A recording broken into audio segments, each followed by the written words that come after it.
السلام علیکم ورحمۃ اللہ وبرکاتہ۔ آج ہم بات کریں گے دل کے تیسرا دروازہ جو حرص کا دروازہ ہے۔ شیطان کی ان کا تیسرا اور دروازہ حرص اور لالچ کا ہے۔ حرص کسے کہتے ہیں؟ کیا حرص منفی بھی ہوتی ہے یا مثبت بھی ہو سکتی ہے؟ مثبت بھی ہوتی ہے اور منفی بھی۔ ہم جس حرص کی بات کر رہے ہیں وہ منفی ہے۔ حرص سے کیا مراد ہے؟ زیادہ پانے کی خواہش اور طمع، لالچ۔ مثال کے طور پر کسی کے پاس ایک گھر ہے تو اس کے دل میں یہ تمنا جاگ اٹھتی ہے کہ دوسرا بھی ہو، تو یہ حرص ہے۔ کسی کے پاس اگر 1,00,000 روپیہ ہے تو دوسرے لاکھ کی اس سے فکر لاحق ہو جائے تو یہ حرص ہے۔ 999 کا چکر حرص ہے۔ ایک انسان کے اندر جب یہ صفت پیدا ہوتی ہے، یعنی کسی چیز کا لالچ، تو صرف لالچ نہیں آتا، شیطان بھی ساتھ چلا آتا ہے۔ لالچ کے راستے شیطان اندر آ جاتا ہے۔ حرص کس جانور کے اندر زیادہ ہوتی ہے؟ کتے کے اندر حرص زیادہ ہوتی ہے۔ کبھی کتے کو دیکھا ہے آپ نے؟ حرص کی تصویر ہے۔ جب اسے کوئی مرا ہوا جانور ملتا ہے تو بھونکنا شروع کر دیتا ہے، اس کو کھانا شروع کر دیتا ہے۔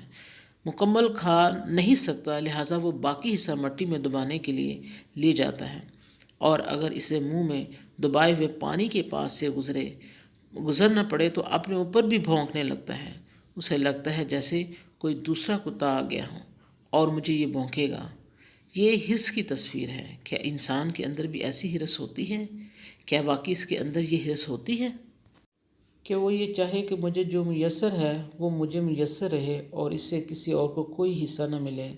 اور کیا اس کے اندر یہ صفت ہوتی ہے کہ وہ کسی دوسرے کے مطالبے کیے بغیر یا کسی دوسرے کی طرف نظر اٹھائے بغیر یہ محسوس کرنے لگے کہ شاید یہ ہمارے مال کا مطالبہ کرے گا؟ یہ حرص کی صورت ہے۔ حرص جب انسان کے اندر پیدا ہوتی ہے تو اس کی سوچ بدل جاتی ہے، ایکٹیویٹیز بدل جاتی ہیں، اور پانے کی صرف تمنا نہیں ہوتی، اس کے لیے کوشش افیکٹ بھی ہوتی ہے، سٹرگل وقت بھی لگتا ہے، صلاحیت بھی لگتی ہے۔ تو یہ جو مزید پانے کی تمنا ہے، اسی کو حرص اعلی الدنیا کہتے ہیں۔ پھر دل سخت ہو جاتا ہے اور انسان مزید پانے کے لیے ہر برائی کرنے پر آمادہ ہو جاتا ہے۔ کبھی آپ نے سوچا ملاوٹ کیوں ہوتی ہے؟ اس کے پیچھے کیا ہے؟ حرص زیادہ پانے کی تمنا۔ کبھی آپ نے سوچا ذخیرہ اندوزی کیوں ہوتی ہے؟ زیادہ اور زیادہ پانے کی تمنا۔ بھول جاتا ہے انسان کہ ذخیرہ اندوزی سے قیمتیں بڑھ جائیں گی تو ساری انسانیت تکلیف میں آئے گی۔ وہ صرف یہ یاد رکھتا ہے کہ قیمت بڑھے گی تو میرا فائدہ ہوگا، اور یہی بات اس کی سوچ میں رہتی ہے۔ خود غرض، اور ایسی غرض اسے لاحق ہو جاتی ہے کہ اسے کسی سے غرض ہی نہیں ہوتی، اسے کسی کی تکلیف کا احساس نہیں ہوتا، وہ سنگ دل اور بے رحم ہو جاتا ہے۔ واضح ہو کہ حرص کے راستے سے شیطان اندر آتا ہے۔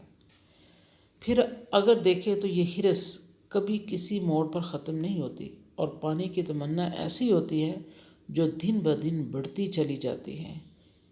کہیں پہ کوئی حد نہیں ہے۔ جہاں یہ حرص اٹھ جائے، اللہ کے رسول صلی اللہ علیہ وآلہ وسلم نے ارشاد فرمایا، سنن ابی داؤد میں حضرت ابو درداء رضی اللہ تعالیٰ عنہ سے روایت ہے، کسی چیز سے تیری محبت سے تجھے اندھا اور بہرا کر دیتی ہے، مال سے محبت کی وجہ سے، یا جو بھی چیز پانے کی انسان تمنا کرتا ہے، اس سے اس کے اندر جو چیز پیدا ہوتی ہے وہ ہے اندھا پن۔ پردہ آ گیا نا آنکھوں کے سامنے، عقل کے سامنے، انسان پھر کچھ اور نہیں دیکھتا، صرف اپنا مفاد ہی دیکھتا ہے، اور اسی طرح انسان بہرا بن جاتا ہے۔ پھر اس پر کوئی نصیحت کارگر نہیں ہوتی۔ آپ دیکھیے، بات غضب کی ہو، شہوت کی ہو، حرص کی ہو، نصیحت اثر انداز نہیں ہوتی، کیونکہ اندر شیطان موجود ہے۔ اس لیے اس حرص کا علاج بہت ضروری ہے، اور حرص بھی ایسا موضوع ہے جس کا علم باقاعدہ حاصل کرنے کی ضرورت ہے۔ کبھی مجھے لگتا ہے کہ قرآن حکیم کو اسٹڈی کرنے سے پہلے ہم اگر ان مذموم خصوصیات کو، ان صفات کو اپنے اندر سے نہیں نکالیں گے تو اللہ تعالیٰ کے کلام کے لیے جگہ ہی نہیں بنے گی۔ گندگی دور کرتے ہیں تو ظاہر ہے کہ پھر پاک چیزوں کے لیے جگہ بنتی ہے۔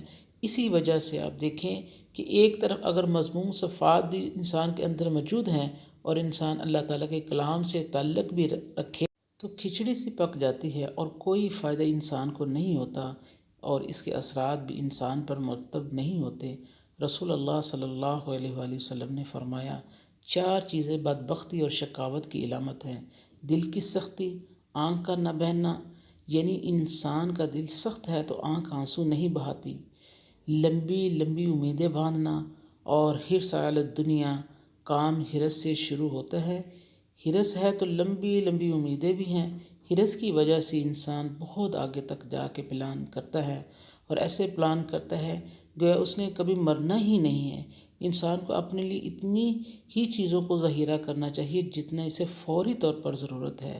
اللہ کے رسول صلی اللہ علیہ وآلہ وسلم نے تو یہ فرمایا کہ کل کی فکر نہ کر، اور سچی بات یہ ہے کہ جن لوگوں نے یہ روش اپنائی ہے کہ آنے والے کل کی فکر نہیں کی، اللہ تعالیٰ نے انہیں ایمان کی دولت بھی دی اور ان کی ضروریات بھی پوری فرما دی۔ ہم ایک غلط طریقہ کار اختیار کیے ہوئے ہیں کہ ہم یہ کر لیں گے تو فائدے میں رہیں گے، یہ کریں گے تو فائدے میں رہیں گے۔ یہ شیطان کے جال ہیں۔ کبھی آپ دیکھیں جیسے سیل لگتی ہے تو انسان سستی چیزیں لے کر رکھ دیتا ہے، پھر ان کی چیزوں کو سنبھالنا، پھر اگر وہ خراب ہو جائیں تو اس پر اظہار افسوس کرنا، اس کے صدمے میں مبتلا رہنا، اور اگر وہ آئندہ پسند نہ آئے پھر بھی ظاہر ہے کہ انسان تکلیف میں مبتلا ہوتا ہے۔ ظاہر ہے کہ ایک ایک چیز اللہ تعالیٰ سے تو ڈیٹریکٹ کرنے والی ہے۔ جو انسان دنیا کی محبت میں مبتلا ہوتا ہے اور یہ محبت جب بڑھتی ہے تو بیماری بن جاتی ہے، اور اللہ تعالیٰ کے راستے پہ آئے ہیں تو وہ ہمیں روحانی اور جسمانی صحت عطا فرمائے گا۔ انشاءاللہ اس بات سے نہ گھبرائیے کہ ہم کیا کرتے ہیں، اس بات کو دیکھیے کہ اگر کچھ غلط ہے تو بس غلطی دور کر لیجئے۔ جیسے فرض کریں کسی خاتون کی لپسٹک تھوڑی سی باہر پھیل جاتی ہے تو ظاہر ہے کہ وہ اس غم کا اظہار ہر ایک سے نہیں کرتی، ٹشو پیپر اٹھائے گی اور اپنی لپسٹک ٹھیک کر لے گی۔ اسی طرح غلطی ہے تو اس کو ٹھیک کر لیں، اس کا صدمہ نہیں کرنا، خود بھی درست ہونا ہے اور ساری سوسائٹی کا مزاج بھی بدلنا ہے، اور یہ تبھی ہو سکتا ہے جب خود کو سمجھ آئے گی۔ لیکن جب تک اس کا یقین دل کو نہیں آ جاتا اس وقت تک انسان اسے چھوڑ نہیں سکتا۔ یہ تیسرا حرص کا دروازہ ہے جہاں سے شیطان داخل ہو جاتا ہے اور انسان کو مصروف کر دیتا ہے، اور اس کے اندر جانتے ہیں حرص کی وجہ سے کمی کس چیز کی آتی ہے، نور بصیرت ختم ہوتا ہے، انسان لالچ میں مبتلا ہوتا ہے اور اس کی عقل پر پردہ پڑ جاتا ہے اور انسان اپنی آخرت سے غافل ہو جاتا ہے۔ حرص کا دروازہ شیطان کے لیے بہت ہی زیادہ مفید ہے، اور اس کے کھول دینے کی وجہ سے انسان کے لیے بہت سارے مسائل پیدا ہو جاتے ہیں۔